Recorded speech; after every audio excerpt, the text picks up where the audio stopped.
Bonjour à tous, le temps est venu de vous donner un petit feedback sur l'enseignement qu'on a eu hier soir, cette troisième session dans notre série sur l'Église priante, et on s'est concentré sur cette parabole de Jésus qu'il donne dans le contexte d'un de ses enseignements phares sur la prière, dans Luc 18, où il enseigne ses disciples à prier sans se lasser et sans se décourager.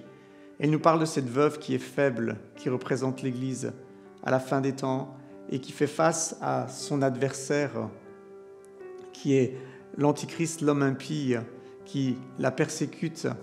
Et elle crie à ce juge « Fais-moi justice, interviens en ma faveur » et ce juge est méchant, il refuse de le faire.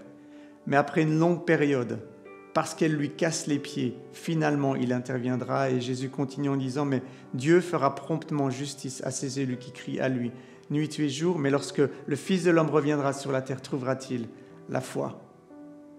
La faiblesse dans le royaume de Dieu n'est pas synonyme de désespoir ou d'abandon.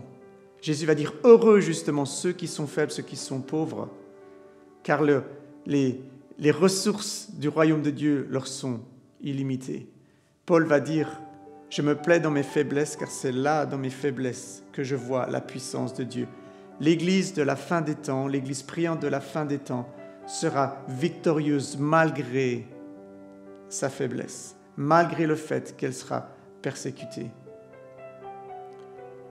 Et lorsqu'on parle de justice, Jésus viendra instaurer un règne de paix et de justice qui impactera toutes les différentes sphères de la société.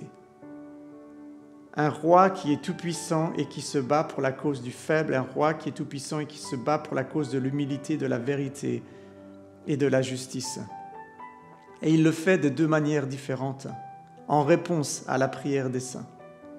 La première, c'est en libérant son Esprit Saint afin qu'un maximum d'hommes et de femmes arrivent à la connaissance de la vérité. C'est par le salut que Dieu établit sa justice. C'est par le salut qu'il transforme nos cœurs et qu'il nous fait devenir justice de Dieu. Et le deuxième moyen par lequel il établit sa justice sur la terre, c'est au travers de ce jour de vengeance, c'est au travers de ses jugements, c'est au travers de son action forte pour éradiquer l'injustice de la terre.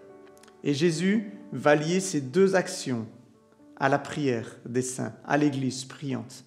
En d'autres termes, Jésus ne reviendra pas sur terre à établir la justice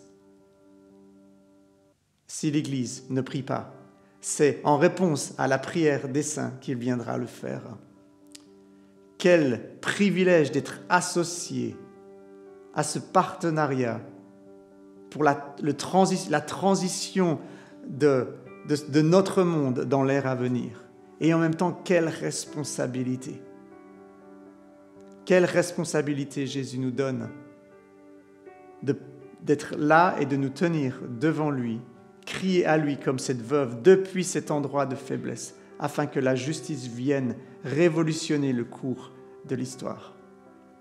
Comme je le disais dans le premier enseignement, le but de cette série n'est pas d'être pastoral et donner des moyens, comment est-ce que l'Église peut devenir priante. Mais c'est premièrement de faire grandir un feu dans nos propres cœurs, de mettre cette vision devant nos yeux, que ce n'est pas une option, que ce n'est pas quelque chose qui est dans la périphérie des vérités bibliques, c'est le centre de l'identité de l'Église, d'être en partenariat avec le Dieu trinitaire pour voir cette justice transformer notre monde.